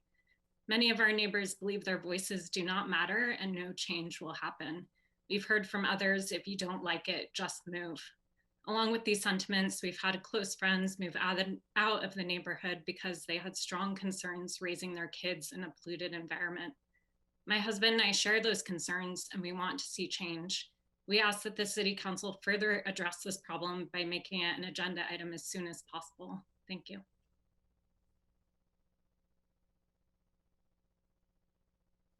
Thank you, Ali. Next is Sahara Valentine, followed by Ryan Moore. My camera may or may not turn on and off, so just bear with me. But my name is Sahara. I use she, they pronouns, and I'm a senior at South Eugene High School. I live in Ward 2. I'm here representing Earth Guardians 350. I'm also here as a young queer person wanting a future without climate catastrophe. After another summer of historic wildfire, drought, and deadly heat waves, and in light of the IPCC's most dire report yet about the state of the climate crisis, right now is the time for the City of Eugene to pass concrete policy to decarbonize our buildings. The lives of future generations are on the line. I can see how dire our situation is, and I need you all to as well. Today was my first full day back at school. I have a pile of homework and a million other things to do, but showing you the steps we must take for my livable future has priority over everything else. It should be just as important to you. It is time to pass a ban on new gas hookups and begin working towards retrofitting existing buildings with an emphasis on supporting low-income, BIPOC, and historically marginalized communities in the transition off fossil fuels. Specifically, we hope that during the upcoming work session on GAP strategies, City Council will move forward 2 motions. 1, for staff to draft ordinance language to ban the construction of new fossil fuel infrastructure in the city, and 2, for staff to begin drafting a plan for how Eugene can equitably electrify in the coming decades, prioritizing low-income and BIPOC residents. Thank you for your time and consideration. I yield my time. Thank you, Sahara. Next is Ryan Moore, followed by Karen Austin. Hello, Mayor Venice and City Council. I will speak fast, hopefully still intelligible, but we'll see. My name is Ryan Moore. I live in Ward 8. I'm just here as myself tonight. First, I firmly support the 2 asks of the Fossil for Eugene campaign. I won't rehash what's already been said. Second, I'm really excited to see you moving forward on ADUs. Let's finally get this done. I've heard that you might have an alternate proposal coming forward from the likes of Paul Conte, and I urge you just to stay the course. Councilor Surratt's motions are well considered. I hope you'll support them. Last, I want to read 2 paragraphs to you from the Springfield Eugene Tenant Association's most recent hotline report. I emailed it to you all earlier this afternoon, I think. Time flies. So in the words of one of our staff, these 30-day eviction notice calls started exactly on July 1st, the day after the moratorium expired, leaving multiple families with children, elders, people with disabilities, BIPOC communities facing the immediate trauma of houselessness.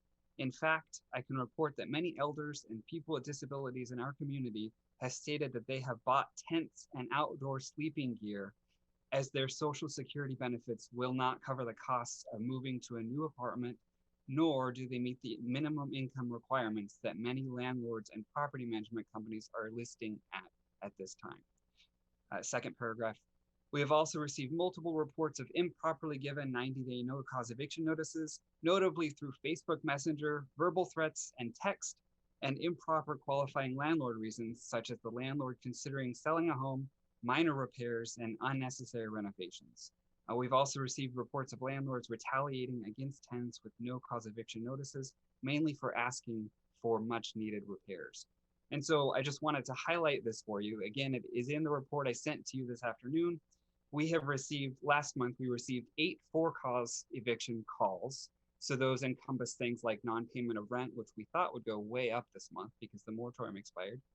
In comparison to those 8, we received 38 no-cause eviction calls, which just a stark contrast. Happy to talk more about it. I think you all can reach me by email.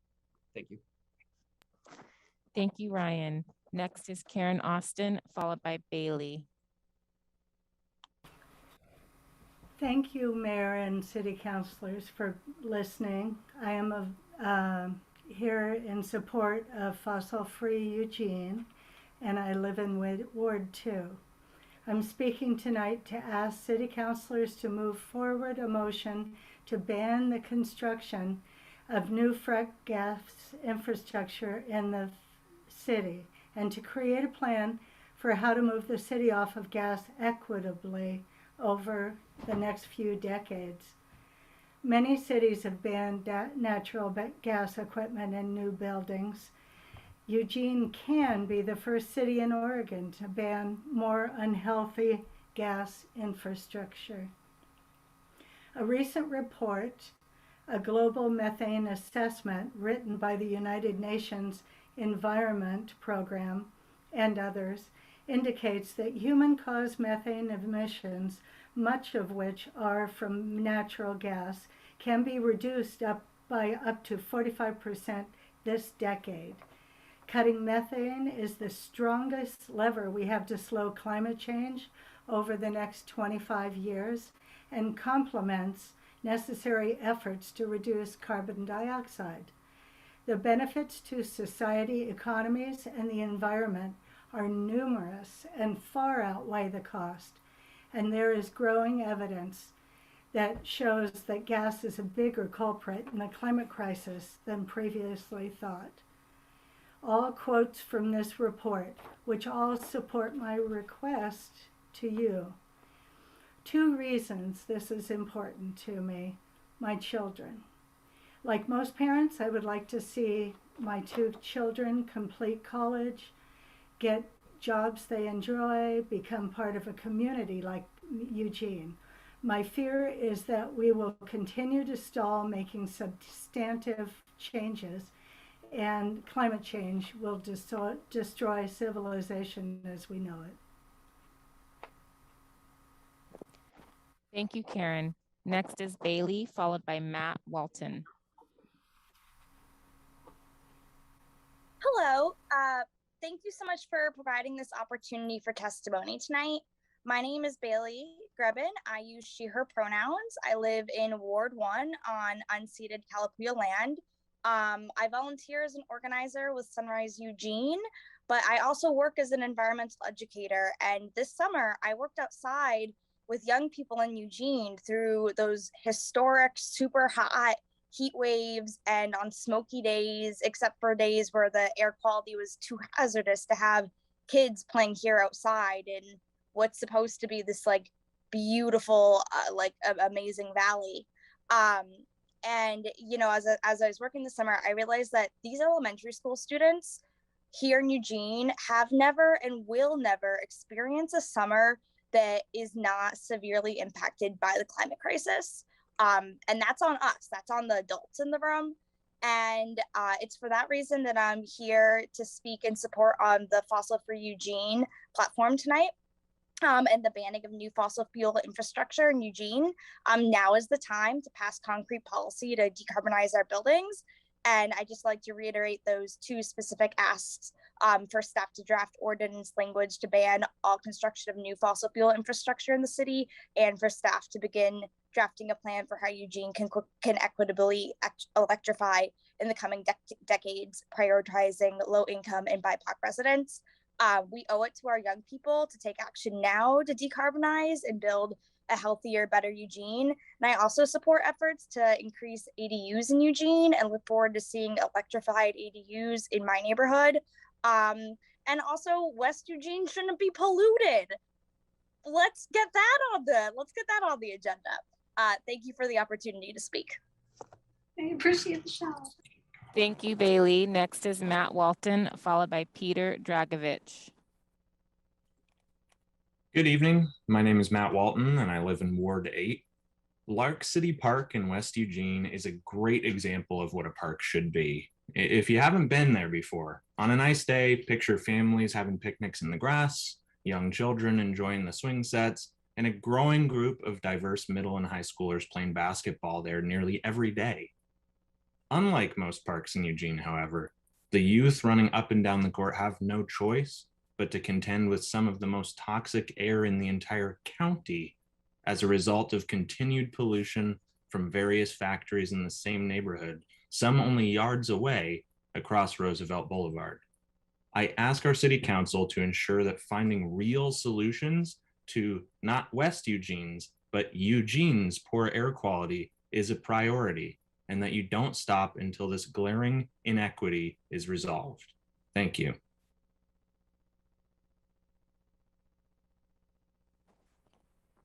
Thank you, Matt. Next is Peter Dragovich, followed by Harry.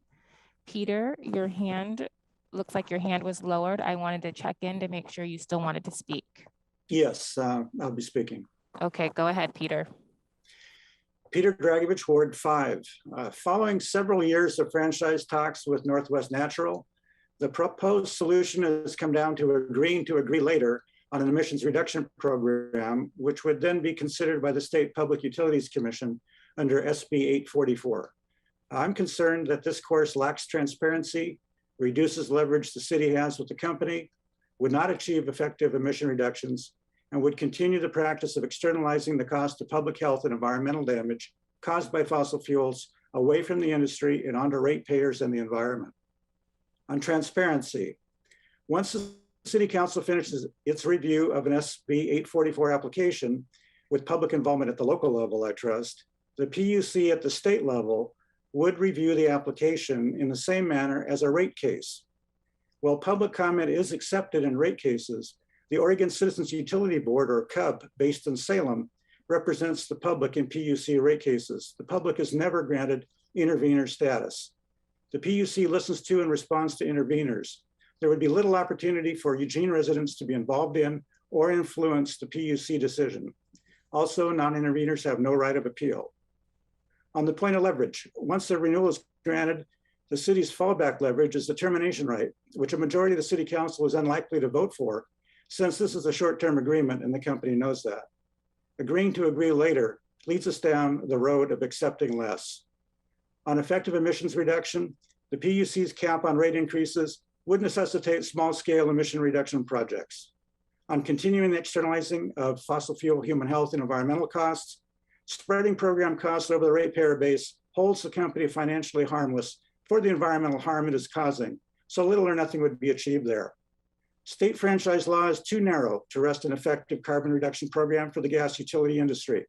And I say industry because what Eugene will do sets a precedent for future gas franchise renewals across the state.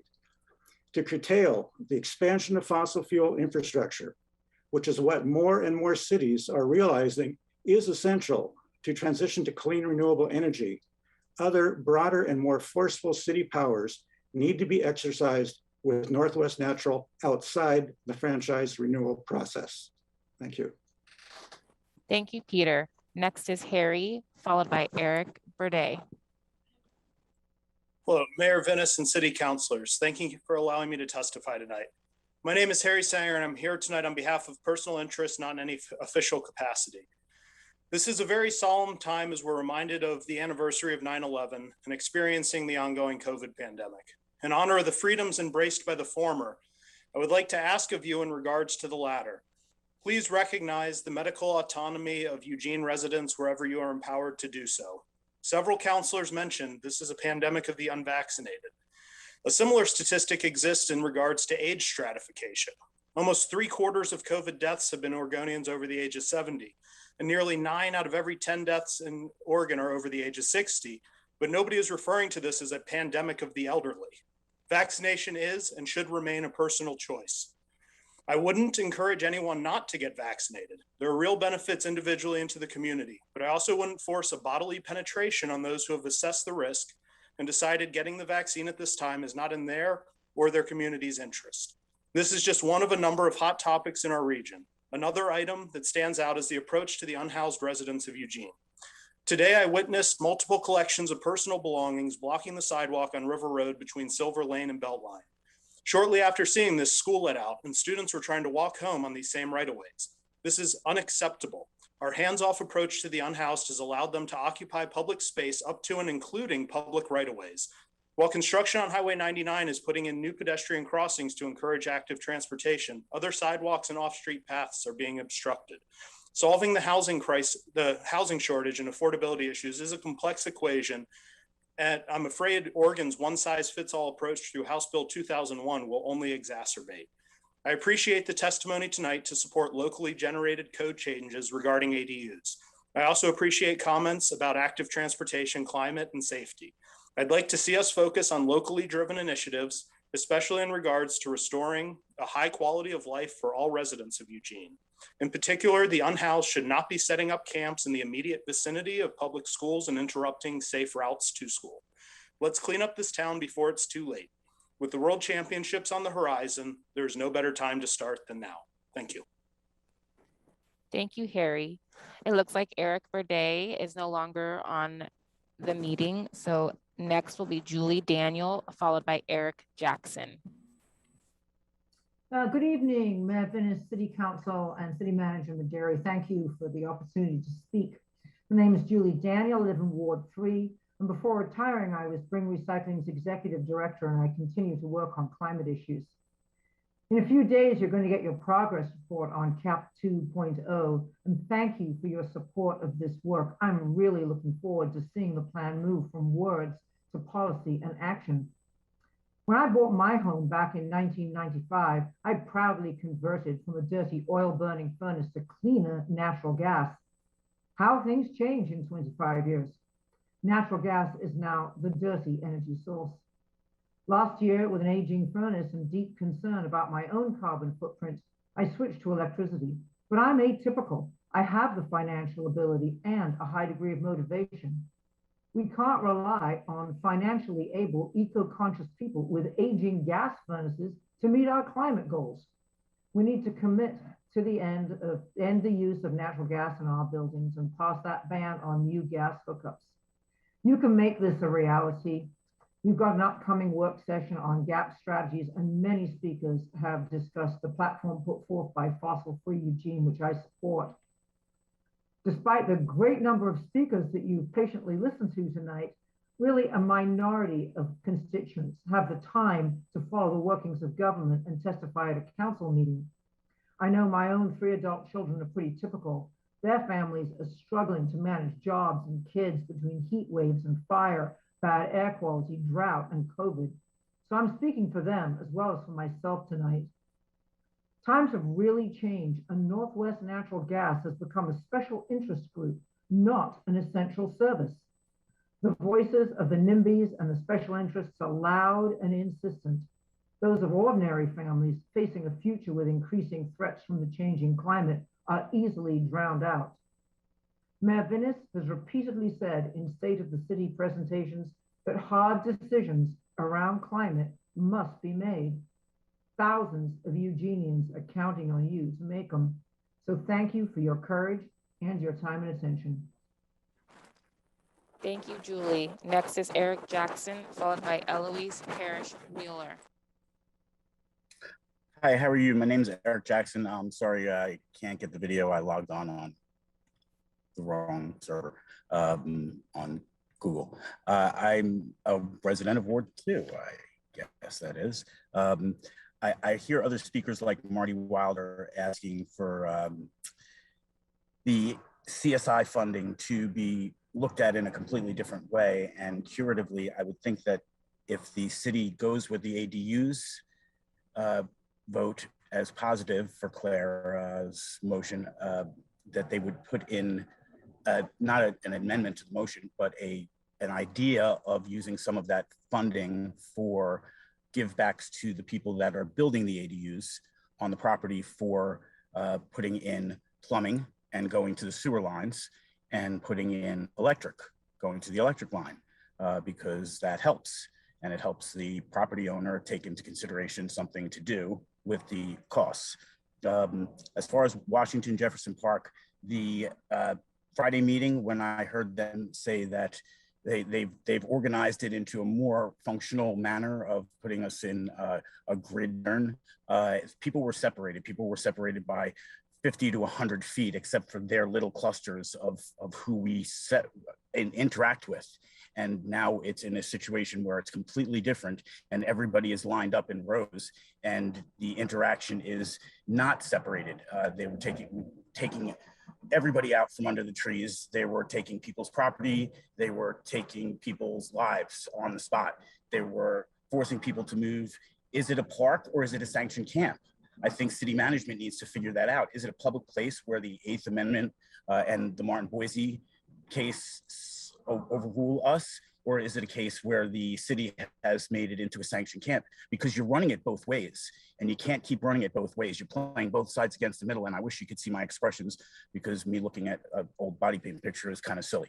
And I apologize for that. But yeah, what's going on in Washington, Jeff, is got to be decided as to, is it a park or is it not a park? The park bans and the 30-day, 90-day, 365-day park bans given by officers is not, as city management put it at Friday's meeting, few and far between and not that many. It's a lot. A lot of people are being denied their liberties automatically. Make it 10 days before the end of the ban before you can. Thank you, Eric. Your time has concluded. Next is Eloise Parrish Mueller, followed by our last speaker, Jacob Treyway. Hi, my name is Eloise Parrish Mueller, and I'm a lifelong resident of Ward 1, a member of Sunrise Eugene, and a student at the University of Oregon.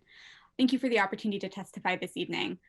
This summer has been pretty terrifying when it comes to watching the climate crisis play out right in front of our eyes, with the devastating droughts, wildfires, heat waves, and extreme storms. As a young person, I feel a lot of fear and anxiety about the future, as well as sadness at watching chronically unhealthy air quality become a yearly phenomenon during Eugene summers, normally such an idyllic time to live in this place and enjoy our beautiful local environment. I am hopeful that this is the time that the council will take two of the first steps needed to move our community to a carbon-free future and play our part in the global transition necessary to address this crisis.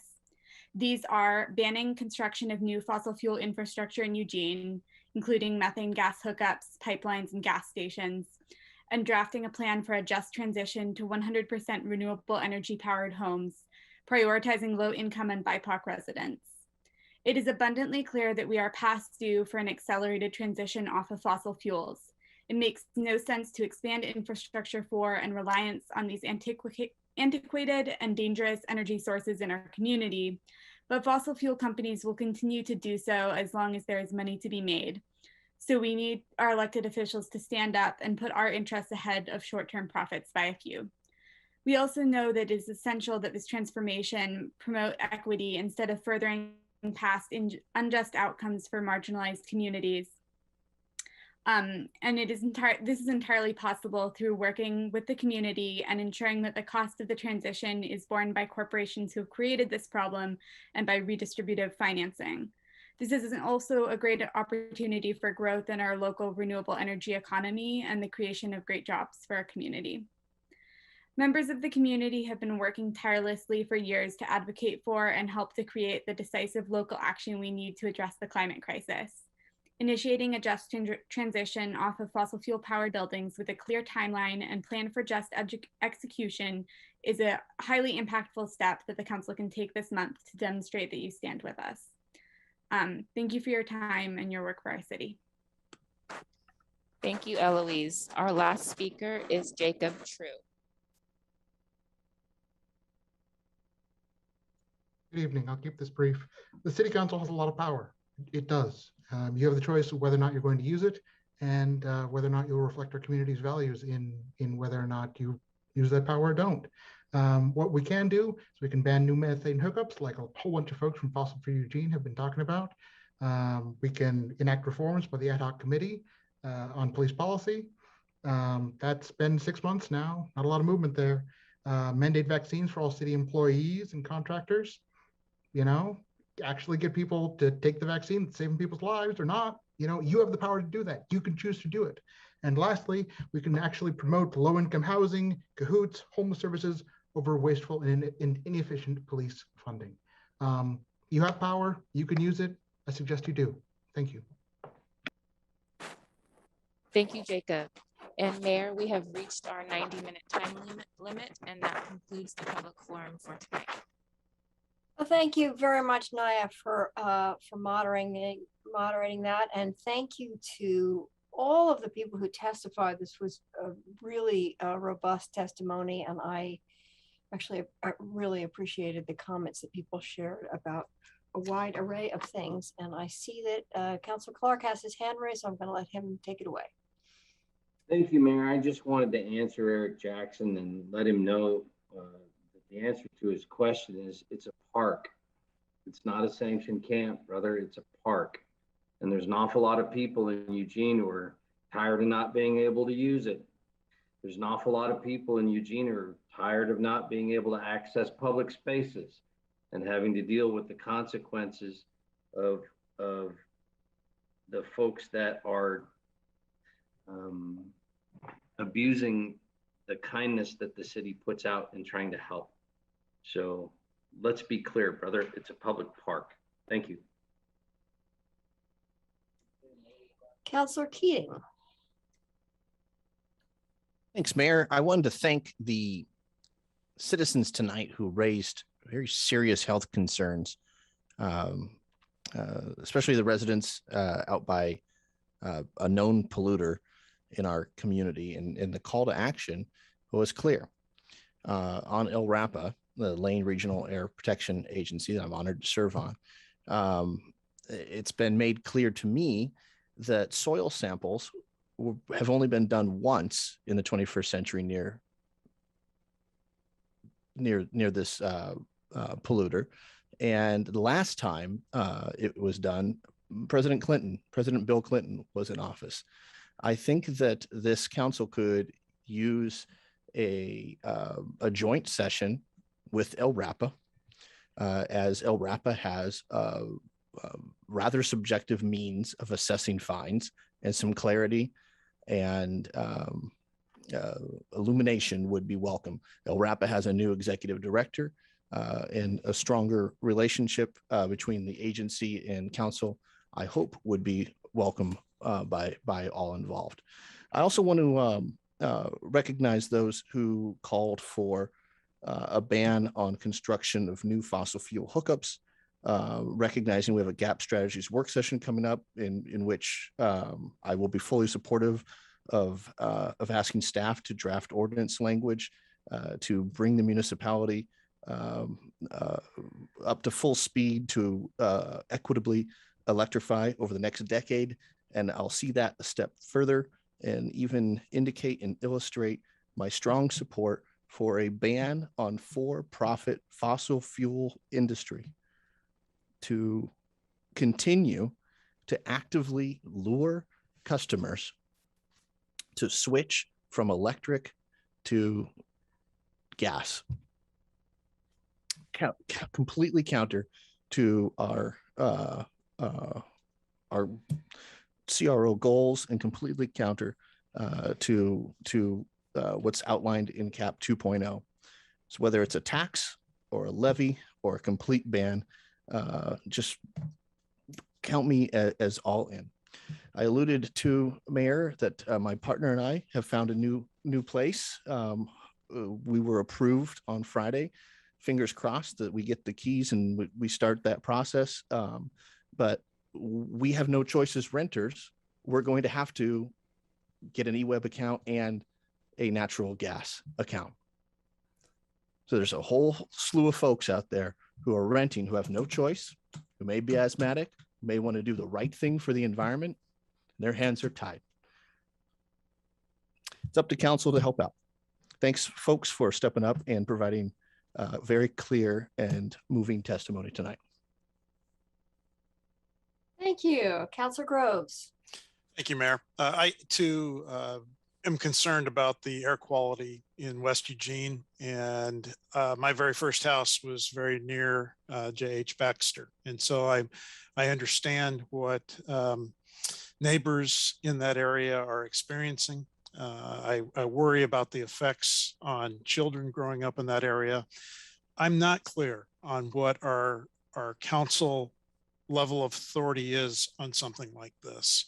That might be helpful to have a little understanding of what we can and cannot do. I understand that DEQ is probably the primary player in this, but maybe if somebody could respond with an email back to mayor and council of exactly where our authority lies, would at least be helpful.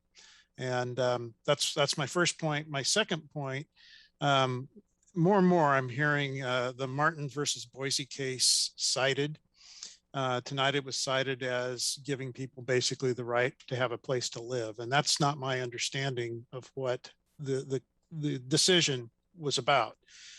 My understanding, and I've been informed as such by our attorney, that it's a very narrow focus and basically protects a person's right to sleep and be undisturbed. But it's not setting up a homestead. It's not setting up a living situation. I'm not saying that's not something we should consider, but strictly getting back to Martin versus Boise, I've heard that court decision, that court ruling stretched in so many directions over the last few months. It's creating a lot of misunderstanding and expectations, I think, out in our community. And I wish the paper or the news would do a story on this and actually cut the chaff from the wheat. That's all. Thank you very much. Thank you. Councilor Evans. I want to agree with Councilor Groves here in terms of the issue around J.H. Baxter and other industrial companies that operate in West Eugene and are spewing out a lot of polluting chemicals and things we don't even know about. I lived in Bethel for 21 years. This was an issue when my wife and I bought our house. We're not that close to J.H. Baxter, but I would assume that there are other things that are floating around in the air that we don't even know. It is a regulatory issue with the state and DEQ and possibly the federal government. But as far as I know, as long as I've lived in Bethel, and as much as people have pressed this issue, somewhere it gets lost in the translation with regulation at the state and federal level. So you know that, certain companies and certain people have undue influence. I'll just put it to you real, undue influence in the political and regulatory processes. So if we are going to address this issue head on, we better know what we're doing, dot our I's and cross our T's, because the only way you're going to get them to change is by the regulations that are already in place and applying those regulations so that people can live a healthy life in that area. The houses were, my assumption is the houses were there before the industrial pieces, or it might have been vice versa. However, we really need to take this head on. I'm willing to sponsor a work session around it so that we can have this conversation and get more information.